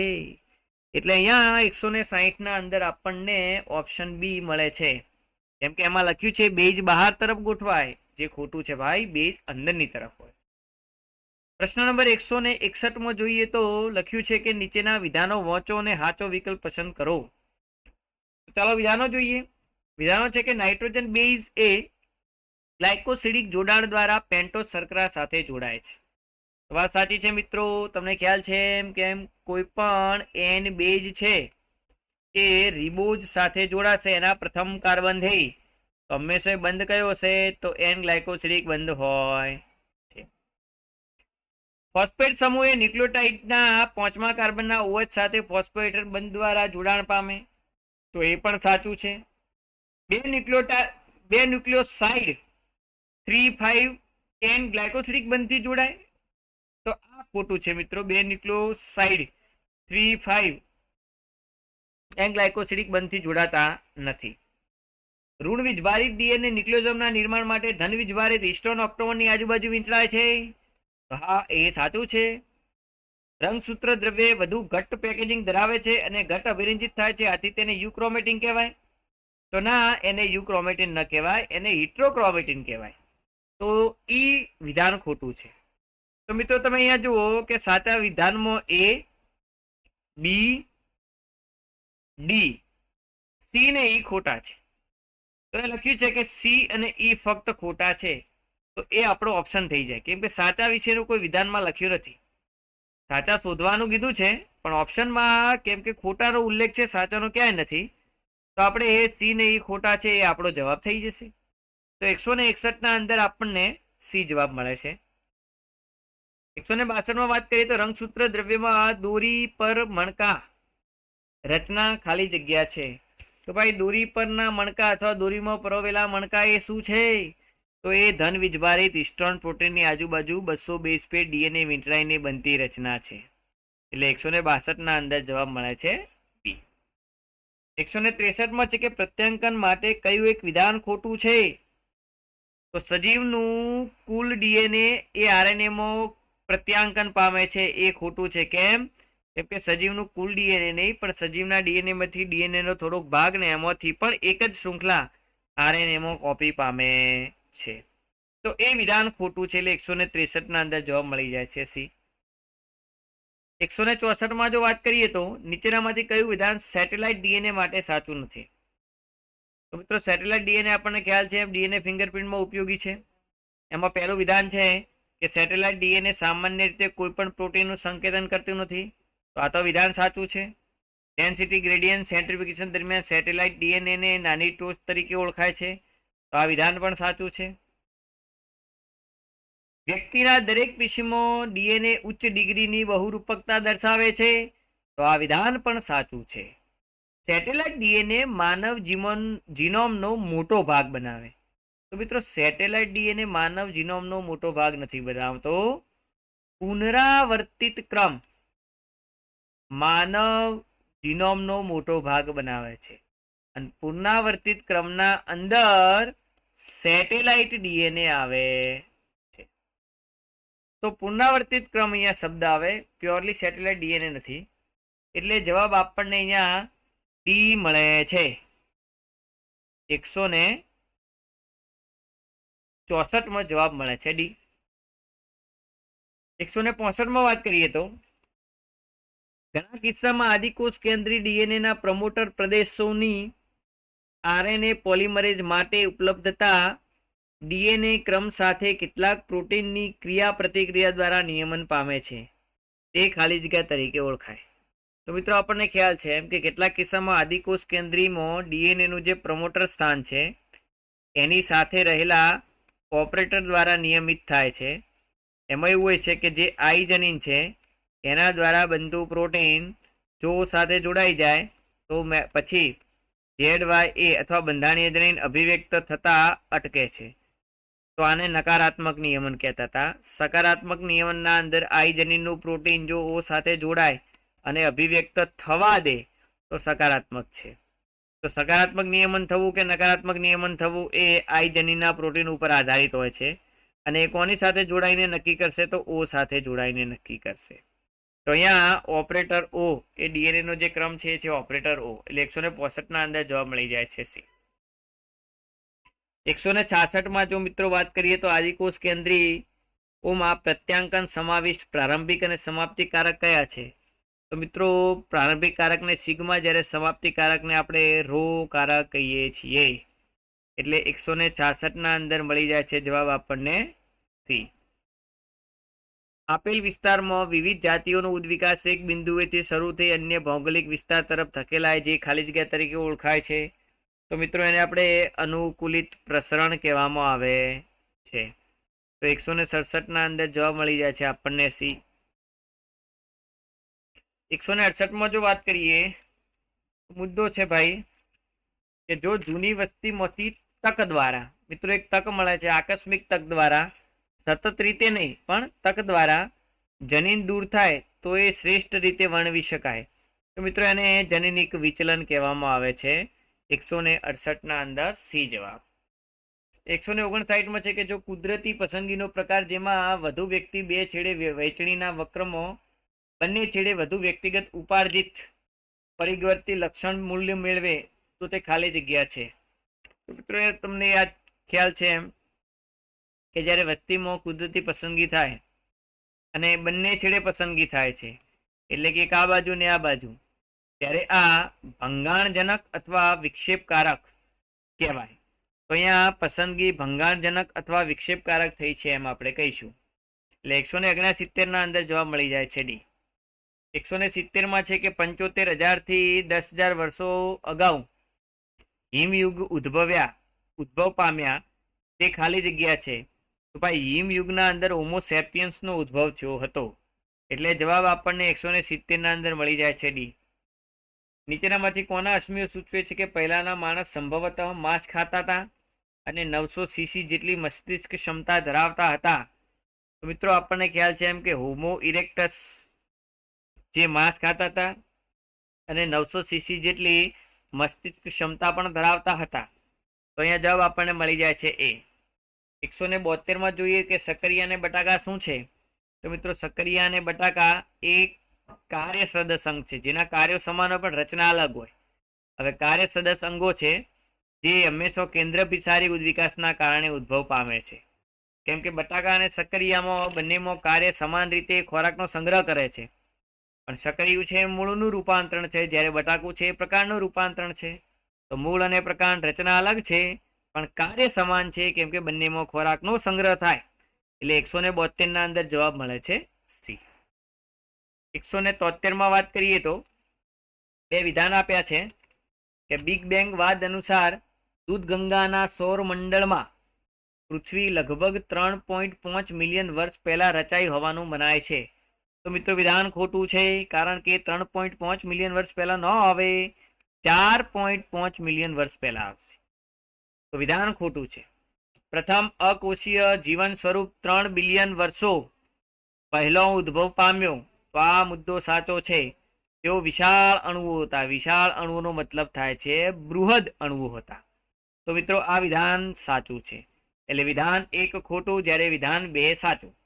એવો કોઈ ઓપ્શન મળે છે તો સી ઓપ્શન જોઈ શકો છો. વિધાન 1 ખોટું છે, વિધાન 2 સાચું છે. જવાબ 173 ના અંદર મળી જાય છે સી. 174 ની જો વાત કરીએ તો ખોટો વિકલ્પ દર્શાવતો જવાબ પસંદ કરો. ખોટો વિકલ્પ આમાંથી કયો બતાવે છે? ચલો જોઈએ કે તાસ્માનિયાઈ વરુ માર્સુપિયલ્સ છે, જ્યારે વરુ એ જરાયું સસ્તન છે, તેઓ કેન્દ્રભિસારી ઉદ્વિકાસ દર્શાવે છે. તો આ વિધાન ખોટું છે ભાઈ, સોરી, આ વિધાન સાચું છે. કેમ કે તાસ્માનિયાઈ વરુ એ માર્સુપિયલ્સ છે જે ઓસ્ટ્રેલિયામાં જોવા મળશે, કોથળીધારી, અને ખાલી જે વરુ છે એ જરાયું ધરાવતું સસ્તન છે. અને આ બંને કેમ કે એક જ વિસ્તારમાં ઉદ્ભવ્યા છે એટલે તેઓ વચ્ચેનો ઉદ્વિકાસ એ કેન્દ્રાભિસારી ઉદ્વિકાસ થાય. બી વિધાન છે કે કેન્દ્રાભિસારી ઉદ્વિકાસમાં પેગ્વિન અને ડોલ્ફિનના ફ્લિપર્સ દ્વારા વર્ગીકૃત કરી શકાય છે. તો મિત્રો આ પણ વિધાન સાચું છે, એ પણ કેન્દ્ર અભિસારી વિકાસનું જ પરિણામ છે, પેંગ્વિન અને ડોલ્ફિન. ખંડીય વિચલનને કારણે ઓસ્ટ્રેલિયાના સસ્તનો અન્ય બીજા સસ્તનોથી સ્પર્ધાના અભાવના કારણે બચી શક્યા અને ફલી ફૂલી શક્યા. તો સી વિધાન પણ સાચું છે, આપણે ખોટું શોધવાનું છે. ડી જુઓ કે ઇક્થિયોસોરસ લગભગ 20 ફૂટ ઊંચા હતા અને વિશાળ ભયાનક કટાર જેવા દાંત ધરાવતા હતા. તો મિત્રો જે 20 ફૂટ ઊંચો ડાયનોસોર હતો એનું નામ ટાયરેનોરેક્સ નામ છે એનું. અહીંયા ઇક્થિયોસોરસ નામ આપ્યું છે, મતલબ ડી વિધાન છે એ ખોટું છે. તો આપણને 174 માં જવાબ મળી જાય છે કે કયો વિકલ્પ, કયું વિધાન ખોટું છે. તો ડી વિધાન ખોટું છે. 175 માં જોઈએ તો હાર્ડી વિનબર્ગ સિદ્ધાંતમાં બધા સંયુગ્મીઓને તમે શેના વડે દર્શાવીશું? તો મિત્રો હાર્ડી વિનબર્ગનું સિદ્ધાંતનું સૂત્ર છે કે પીનો સ્ક્વેર 2pq પ્લસ ક્યુનો સ્ક્વેર. એમાં પીનો સ્ક્વેર છે પ્રભાવી માટે, જ્યારે ક્યુનો સ્ક્વેર છે પ્રસન્ન સમયુગ્મી વ્યક્તિઓ માટે આપણે દર્શાવીએ છીએ. તો અહીંયા પીનો સ્ક્વેર પ્લસ ક્યુનો સ્ક્વેર એ સમયુગ્મી વ્યક્તિઓ માટે દર્શાવી શકાય, એટલે 175 માં જવાબ મળી જાય છે ડી.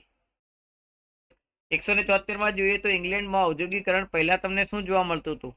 તો ઔદ્યોગિકરણ પહેલા સફેદ પાંખવાળા ફૂદાની સંખ્યા વધારે હતી, જ્યારે ઘેરા પાંખવાળા ફૂદાની સંખ્યા ઓછી હતી. એટલે 176 ના અંદર જવાબ મળી જાય છે એ. 177 માં આપણે જોઈએ તો લગભગ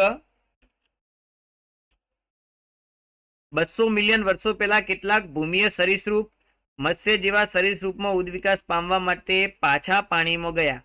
તેઓ ખાલી જગ્યા છે. તો મિત્રો એ ઇક્થિયોસોરસ છે, કેમ કે ઇક્થિયોસોરસ એક એવા સરીસૃપો હતા કે જે મત્સ્ય જેવા સરીસૃપોમાં રૂપાંતરણ થવા માટે જમીનમાંથી ફરીથી પાછી પાણીમાં ગયા છે. સેવરો ઓકોઆ એટલે 177 ના અંદર આપણને એ જવાબ મળે છે. 178 માં છે કે સેવરો ઓકોઆ શું છે?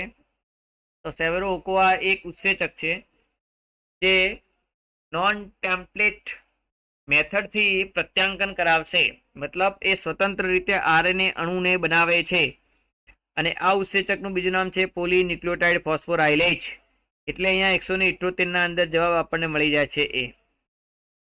179 માં છે કે ડિસેન્ટ્રીગ્રેડિયન્ટ સેન્ટ્રીફ્યુગેશનમાં જથ્થામય ડીએનએ નિર્માણ કરે છે, જ્યારે સેટેલાઇટ ડીએનએ ખાલી જગ્યાનું નિર્માણ કરે.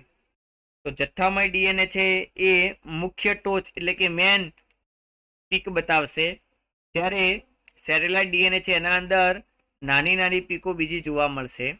તો અહીંયા જવાબ મળી જાય છે એ 179 માં પણ.